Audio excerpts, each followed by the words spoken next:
Мгм.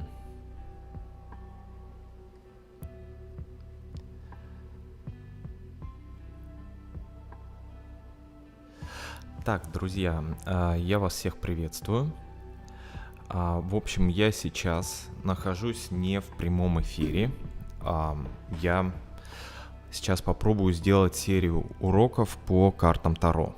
Как вы видите, мы находимся в формате, лайфстайла. Я решил не заморачиваться там с настройкой видеокамеры или еще чего-то. Впоследствии вы увидите эту трансляцию. И сегодня будет урок по картам Таро. Я вам расскажу, как я сам использую, как я получаю информацию. Это, возможно, будет длительный разговор. Я буду запинаться, может быть, делать какие-то грамматические ошибки. Извините, у меня не так много времени. Это будет такой эфир закрытый, который потом вы увидите. И обязательно напишите свои комментарии и интересные какие-то сообщения. Еще хочу сказать, что эфиры на этом YouTube-канале проходят крайне редко, в основном закрытые трансляции. Это второй мой YouTube-канал под названием MetaSensitive.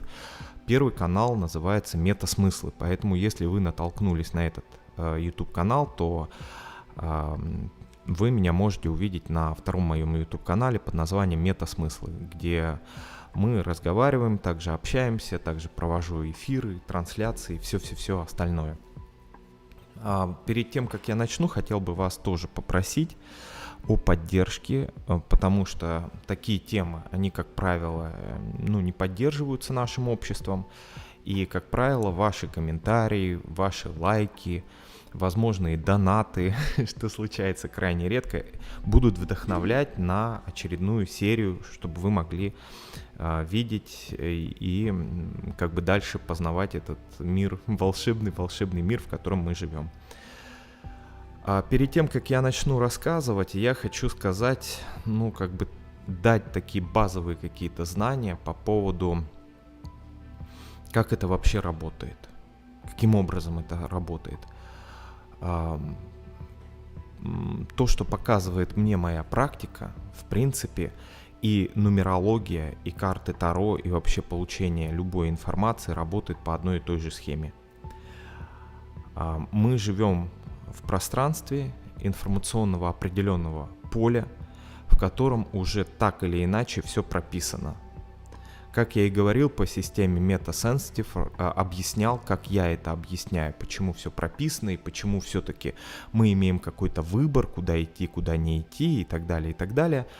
Вкратце скажу, чтобы не погружаться в это глубоко и чтобы не посвящать целый стрим этой теме, я хочу сказать, что в принципе мы сами себя вспоминаем. Этой информации будет достаточно, чтобы вы уже все понимали. То есть вы как человек, который просыпается, и от вас зависит, насколько мощно вы проснетесь в своей осознанности, насколько мощно вы будете понимать, что с вами происходит. Потому что то, что с вами происходит, все идет по одному и тому же сценарию. Как вы чувствуете этот сценарий, как вы, для себя интерпретируете события, которые с вами происходят, это зависит от вас. То есть это ваш выбор, как ощущать, как чувствовать, как давать интерпретацию тем или иным событиям. Как вы знаете, у вас в жизни уже такое было, когда какие-то события, которые казались вам негативными, впоследствии вами интерпретировались как достаточно позитивными, очень позитивными. Поэтому все зависит от ваших ощущений и от вашей интерпретации, то, как вы чувствуете, как вы ощущаете. Работая, допустим, с картами Таро и получая инсайты по картам Таро, это тоже интерпретация, но более такого конкретного характера. То есть, допустим, какие-то события, которые вам будут показывать карты, они могут вами, вы можете давать интерпретацию как негативные события. Допустим, башня разрушения или еще что-то.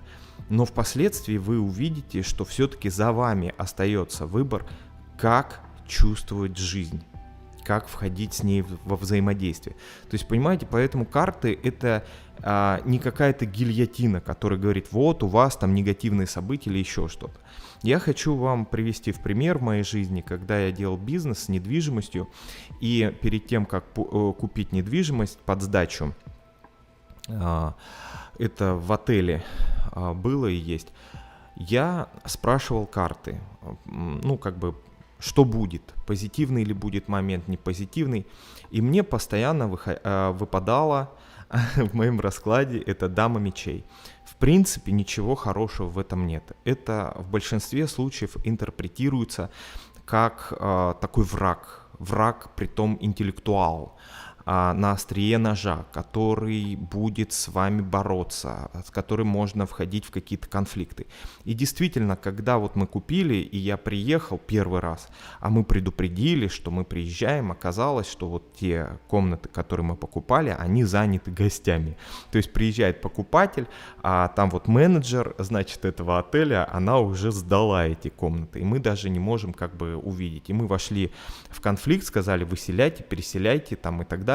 Впоследствии эта же женщина, этот же менеджер навязала нам контракт с отелем, и 3 месяца мы теряли деньги, потому что как бы она сдавала как бы от отеля, пока мы все не взяли в свои руки. Но впоследствии эта же женщина явилась каким-то ангелом, когда мы нашли с ней какие-то контакты, и вдруг вот эта королева мечей, о которой и рассказывали эти карты, превратилась в того человека, который нам стал помогать вообще вот с нашей недвижимостью, и за счет этого человека у нас получается это сдавать на дистанционном каком-то моменте, то есть не присутствуя, сами не контролируя это все. То есть, понимаете, даже человек, который выпадает как враг на первом этапе, вы с ним можете впоследствии найти какие-то контакты. И самое интересное, по ее должности она должна делать какие-то моменты, помогать вещи тем, кто овнеры, то есть хозяева. Но она этого не делает, в принципе, и многие столкнулись с большими-большими проблемами, которые уже потом вошли в этот отель, в эту отельную систему, она с ними в жестких конфликтах. А мы подобрали какие-то ключики, и всегда как-то пока что вот на данном этапе она помогает. Вот, то есть это я вам привел пример, что не все так однозначно, и опять же вы управляете какими-то событиями. Даже когда события, допустим, являются какими-то негативными, вы все равно можете найти какие-то ключики, какие-то варианты, как, грубо говоря, с этим взаимодействовать. Еще о чем хотел бы сказать. Мы будем с вами использовать карту Таро Уайта. Вот. Обычная карта Таро, которую используют очень-очень многие, и я сам рекомендую, потому что это простые образы, даже по картинке уже понятно, о чем идет речь. Да? А очень многие люди спрашивают, а что если там, допустим, использовать Алистера Кроули Таро, то есть карты Алистера Кроули. Что это хорошо или это плохо? Возможно ли? Кроули это был маг высочайшего уровня. То есть если вы будете учиться по его колоде карт, то вы столкнетесь с тем, что там более глубокая интерпретация именно энергии, уровней и всего-всего остального.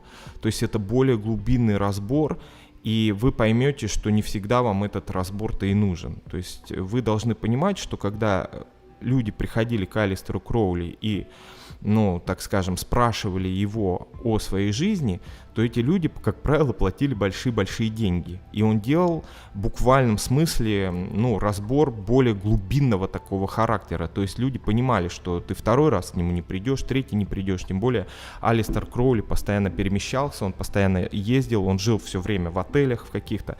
То есть нужно понимать, что для чего вам использовать такое мощное оружие, если вы хотите что-то использовать в повседневной жизни, или если вы ориентируетесь на то, что какие-то люди будут приходить, возвращаться, вас о чем-то спрашивать. А вот карты Алистера Кроули — это когда делается разбор один раз в жизни. Разбор. вплоть до мельчайших каких-то подробностей, энергетических каких-то моментов. То есть вы должны понимать.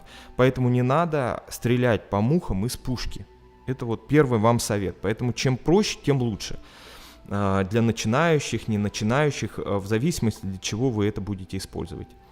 Следующий момент, о котором бы я хотел сказать, что карты живые.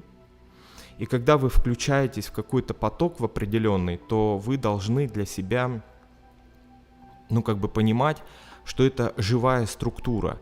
И карты начнут с вами общаться. Есть такие определенные карты, которые вы сможете понять, как именно они отражаются в вашей жизни, только столкнувшись в своей жизни с реальными ситуациями. То есть, допустим, выпадает какая-то карта, как колесница Гермеса. Вы можете прочитать значение этой карты, но эта карта будет взаимодействовать именно в вашем потоке определенным образом. То есть нужно проследить, как эта карта работает в вашей конкретной жизни. Поэтому, когда вы начинаете работать с этим инструментом, как карты Таро, вы должны, учиться у жизни. То есть входить в поток, вы должны понимать какие-то базовые, конечно, моменты, правила, но учиться у жизни, как именно это сочетается, карта, с вашей действительностью, потому что мы все люди разные. Нельзя одним и тем же людям говорить, и давать интерпретацию одну и ту же. То есть нужно понимать, чем человек занимается, чем он живет. Если человек занимается, допустим, магическими какими-то практиками, то, допустим, колесница Гермеса — это одно для него. Или дьявол, там карта дьявола. Это одно. А если вы обычный какой-нибудь человек, который, грубо говоря, там менеджер среднего звена, офисный работник, то это другое. То есть совершенно другая интерпретация. Поэтому, когда вы входите в поток, это начинает с вами работать и взаимодействовать именно на вашем уровне. И вы должны это понимать, и вы должны видеть, как это работает, как эта карта работает в вашей жизни. Следующий очень важный вопрос всегда спрашивают, как понять, что карты именно включены вот в этот инфернальный поток, что вы получаете свыше информацию, а не просто происходит логический разбор. Действительно, карты имеют разные уровни. То есть первичный уровень — это медитация. Это когда каждая карта, она трактуется вами, исходя из вашей жизни. То есть они дают возможность вам просто помедитировать. То есть вы сделали расклад и задумались, сконцентрировались, то есть создали некий фокус на какой-то проблеме. И вы сидите и медитируете. Это действительно такой вот штурм мозга, это анализ, это медитация, как хотите называйте. Это обычный уровень людей, которые этим занимаются. И есть следующий уровень. Это когда уже ты включаешься в потоки, в инфернальные потоки, и информация идет сверху.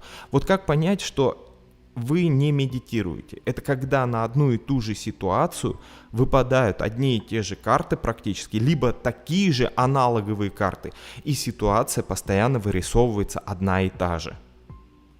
То есть у меня такое происходило постоянно, то есть, допустим, перед поездкой в Дубай я рассказывал, на втором моем YouTube-канале «Метасмыслы», что выпадало, что плохо, разрушение, негатив и так далее, и так далее. И действительно, перед самой поездкой уже вечером приходит сообщение, что наше бронирование отменили, а нам с утра уже вылетать. Вот такие моменты. А до этого 3-4 раза, 5 раз прям выпадало, что вот негатив, разрушение и так далее, вот трансформация, какие-то моменты. То есть это уже говорит о том, что карты с вами общаются. То есть это уже подключение, это не просто медитация, а это подключение на другой совершенно уровень. Следующий момент, о котором бы хотелось упомянуть, наверное, тоже важный момент. Вы заметите, что когда вы начнете работать с этим инструментом, очень часто у вас все негативно выпадает. Я помню, когда брал уроки у одной ведуньи по этим картам, она сказала, если к тебе будут приходить, расскажи сказку о золотом петушке. Вот это ее четкое выражение. То есть не говори негатива никакого обычно людям. Почему? Потому что ты зарабатываешь деньги или будешь зарабатывать деньги. И не нужно, чтобы люди ушли с плохим настроением от тебя. Вот такой вот подход, такой момент. Почему карты очень часто рассказывают вам о негативных событиях. Потому что если вы приходите и спрашиваете какого-то человека сделать вам расклад, допустим, какой-то разбор, то у вас уже есть проблема. То есть вы уже находитесь в негативной зоне. Логично? Логично. Если вы, допустим, живете хорошо, вам ничего не нужно, то вы и не задумаетесь кому-то там идти и делать какие-то разборы. Логично, логично. И то есть, соответственно, карты показывают какой-то негатив. Это первое. Второй момент. Вообще человек, который не встал на свои рельсы, не встал на свой путь, он, как правило, всегда будет биться о какие-то стены, о какие-то проблемы, пока он не пойдет по свечению своего эуна, по системе метасенситив. Вот пока он не встанет на свой путь, да, пока он не будет тождественен своему собственному атману, ничего хорошего с ним не будет происходить. Это будут шишки, шишки, шишки и все остальное. То есть вот такие моменты, поэтому здесь удивляться тоже ничему не нужно. Следующий момент. Могут ли карты подсказать действительно выход из ситуации? Да, могут. Но, как правило, я заметил такую вещь, что карты не меняют практически свой ответ. Ты можешь выражить раз, два, три, и все время будет одно и то же, пока ты не наработаешь какой-то скилл в своем характере. То есть я заметил такую вещь, что только пройдя какой-то жизненный путь и только изменившись внутренне, действительно карты начинают отвечать по-другому. То есть ваш характер, вот ваши взаимоотношения, контакт с жизнью меняет вот внутреннюю вашу составляющую и, соответственно, меняется в раскладах информация. То есть с негативной на какую-то более позитивную или трансформируется ситуация. Следующий вопрос. Можно ли, как говорят простым языком, заворожить и сломать ситуацию? Допустим, там что-то должно хорошее произойти, а вы в итоге сворожили и сломали. Такие моменты есть, но, как правило, как я заметил, что в большинстве своем, если это мощный какой-то глобальный процесс, то ты ничего не сломаешь. То есть есть моменты, когда ты просто перенастраиваешься немножко по-другому, но это понятно, если ты даже начнешь медитировать над какой-то ситуацией, то, войдя своим вниманием в какую-то проблему, ты уже меняешь эту проблему. Ты меняешь себя, отношение свое к этой ситуации, соответственно, все меняется. Поэтому очень часто бывает, что после какого-то анализа, после расклада, если человек своим вниманием вошел очень глубоко в ситуацию, он поменял свое отношение к этой ситуации, соответственно, ситуация уже изменилась, и она даже может не произойти. Понимаете? Вот в чем весь смысл. Когда-то давным-давно, когда я был в Атланте, Джорджия, я делал об этом ролик и рассказывал эту ситуацию, почему великие там пророки, там какие-нибудь Нострадамусы и так далее, они зашифровывали все. Потому что если люди войдут своим вниманием в какую-то ситуацию, они перенаправляют свой выбор движения. И, соответственно, очень трудно доказать, что ты профессионал, потому что получается, что ты все врешь. Допустим, вы пришли со своей какой-то проблемой, очень-очень мощной, которая на вас давит. Я, допустим, делаю вам расклад, рассказываю о ней. Вы погружаетесь очень мощно, очень сильно. Это должно быть погружение, глубинное погружение. И вы снимаете эту проблему, потому что вы изменяете свое отношение, вы находите какие-то ключики к ее решению совершенно другие, и меняется полностью вся ситуация. То есть вы переходите на другие рельсы. А потом получается то, о чем вам рассказывали карты, это уже не сбывается, это уже не актуально. И получается, что человек, который вам делает расклад, он врун. Потому что в этой жизни, понимаете, вы должны пройти по какому-то пути. Вы должны получить свои ощущения. Но эти ощущения, они могут происходить через разные какие-то моменты, понимаете? Вы можете что-то познать, будучи совершенно нищим человеком, но то же самое вы можете познать, будучи богатым человеком. Боль, страдания и так далее. Но все зависит от вас, какие декорации вокруг вас будут. Поэтому бывают такие эффекты, когда очень сильные действительно тарологи, которые делают мощнейшие расклады, ты погружаешься очень глубоко, а потом ничего не происходит. А это потому, что ты поменялся. Он тебя просто трансформировал. он тебя перепрошил. Вот во время расклада, во время анализа он тебя перепрошил. И чем мощнее человек по своей осознанности и возможности давать информацию, тем мощнее он может тебя перепрошивать. Вот в чем штука-то. А если он тебя перепрошил, то это уже не происходит так, как показывали вот эти вот карты. То есть это ты как бы снимаешь свой выбор, и ты перенаправляешь свое движение. Поэтому очень сложно здесь как бы отследить какую-то статистику, вот я вам объяснил, почему многие говорят, да это шарлатанство, это ничего не работает, да это всего лишь какой-то анализ и так далее, и так далее. Да потому что мы живые, мы живой поток, ребят, мы живой поток, мы меняемся, мы можем изменить свое отношение. Вот посмотрите на свою жизнь. Вы, допустим, хотите купить где-то дом.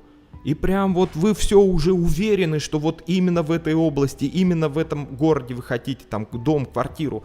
Потом вы накапливаете опыт, ваше внимание меняется с этого места. И вы вдруг открыли для себя совершенно другое место.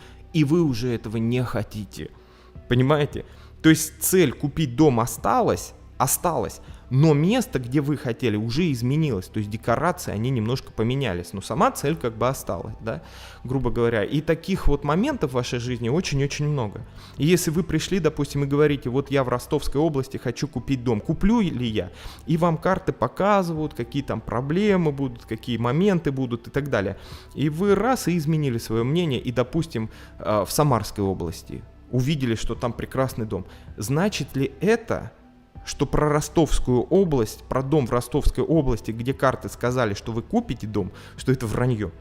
Нет, конечно. Просто вы изменили. Поэтому здесь, когда вы задаете вопросы и производите анализ, вы должны себя очень четко спрашивать о деталях внутреннего своего состояния, об ощущениях вот внутреннего. То есть без детализации. Когда вы начинаете детализировать, вы как бы сужаете спектр своего внимания, а детализация, чем сильнее детализация, тем она более тонкая, вот как игла, которую можно сломать очень быстро. Поэтому здесь нужно либо спрашивать вам вообще в общем, куплю ли я дом, вот в примере с домом, да, вот, и там не будет Ростовская, Самарская область или еще что-то, и вы получите какой-то ответ, который действительно соотнесется с какими-то моментами.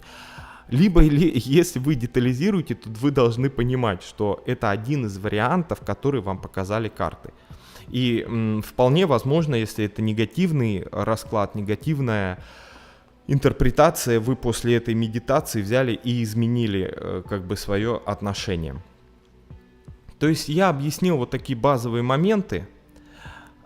Следующий вопрос, который очень часто задают: что лучше, с рунами работать, с картами работать, либо с нумерологией работать. По нумерологии у меня есть закрытый стрим, у меня своя система контакта, вхождения в нумерологию. Я давал эту практику, тоже очень можно очень мощно считывать информацию, что с тобой сейчас происходит, как происходит и так далее. Здесь нужно смотреть, идет ли контакт. Дается ли одна и та же информация. Если вот вы сделали раз расклад, одна информация, второй другая информация, третья информация. Если нет какого-то постоянства, то эта структура не работает для вас.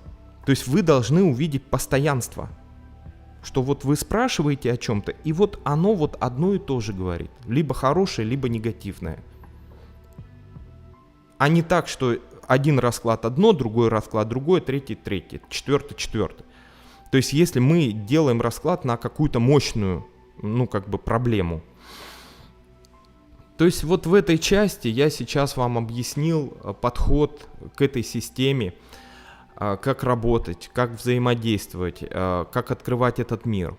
Наверное, сейчас вот я бы хотел затронуть еще один момент.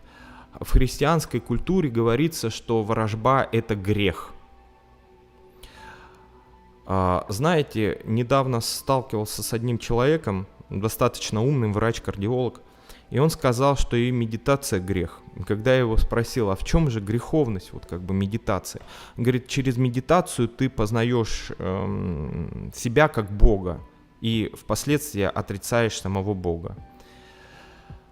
То есть, мы должны понимать, что у любой религии есть установка, что вы должны, ну, так скажем, отпустить ситуацию, стараться ее не контролировать и стараться, ну, как бы доверять Богу.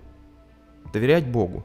Вот это главная цель. Почему вот ворожба там, или медитация, или еще что-то интерпретируется религиозными конфессиями как что-то греховное? Потому что ты как будто бы не доверяешь Богу и вторгаешься сам в какие-то процессы и пытаешься их понять, пытаешься их прочувствовать и так далее. Вот в этом как бы греховность.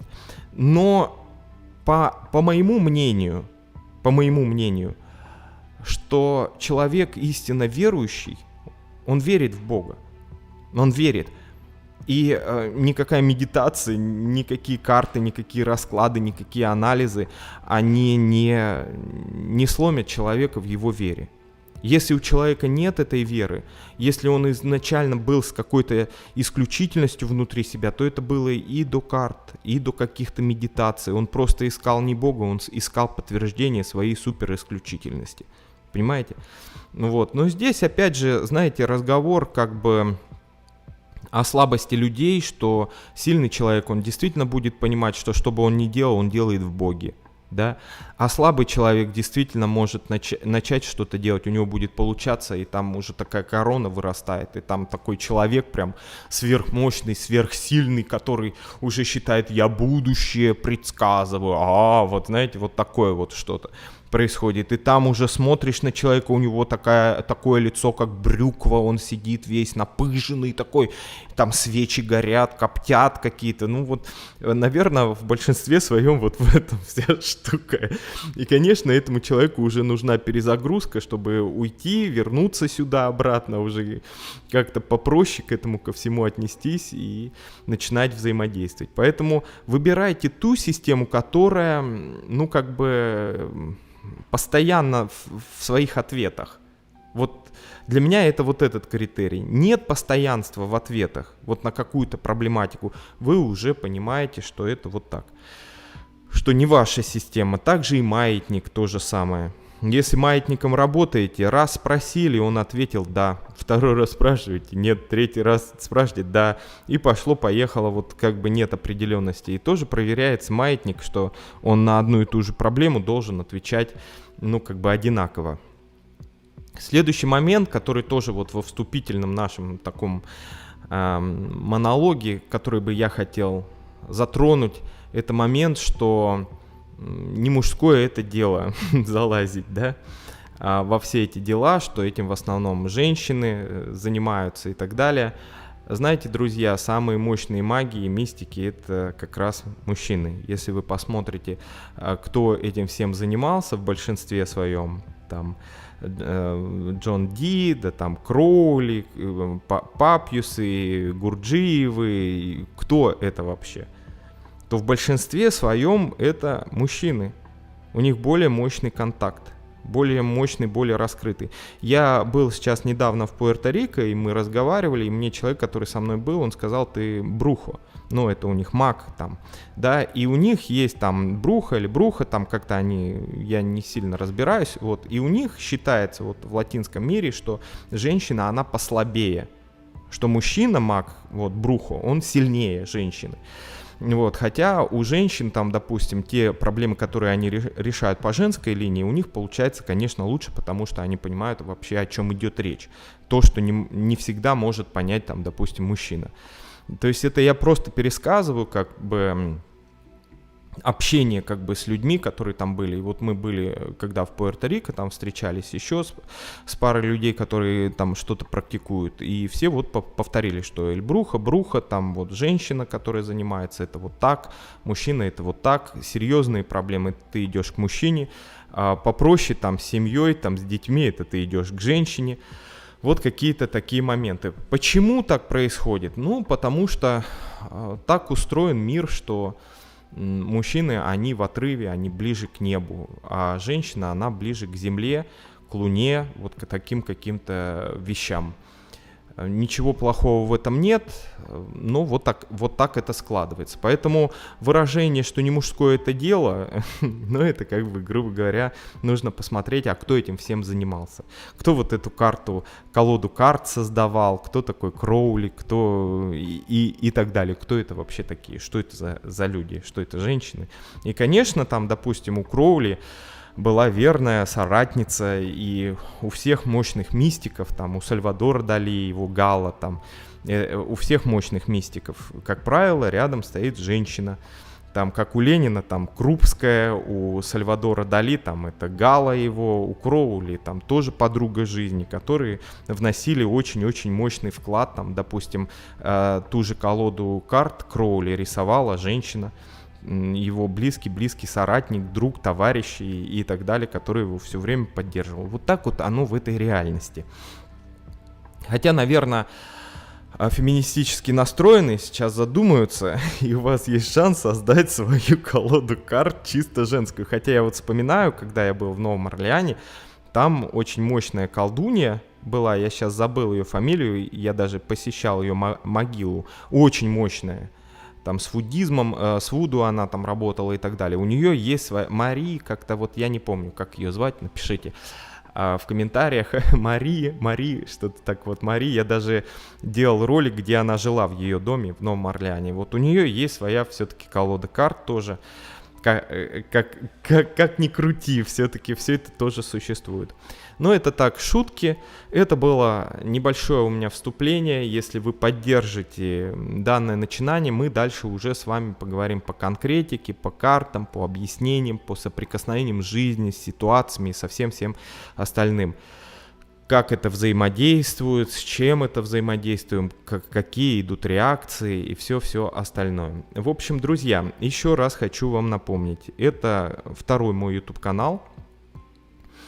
Называется он Meta-Sensitive. Основной у меня YouTube-канал называется Мета-Смыслы, поэтому ищите меня там. Также есть Telegram-канал, который тоже называется Meta-Sensitive.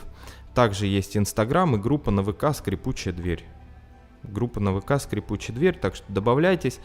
Я вполне возможно в группе на ВК «Скрипучая дверь» сделаю пост с вопросами по картам Таро, и если вы будете писать, я уже потом вот в таких онлайнах буду, раскрывать тему. И еще раз хочу добавить повторно, я делал сейчас стрим недавно под названием «Бруха», где я рассказывал момент обратной отдачи, почему у некоторых людей это не происходит, не идет, вот прям расписывал свои инсайты. Посмотрите обязательно этот предыдущий стрим, который на моем канале сейчас в открытом доступе. Подумайте, потому что обратная реакция, она очень-очень-очень важна. Тем более, если вы берете что-то, должен быть баланс. Нельзя ничему научиться, ничего не дав взамен. Это нужно понимать. Всем спасибо. Пока буду ждать вашей реакции. До свидания. Большое спасибо.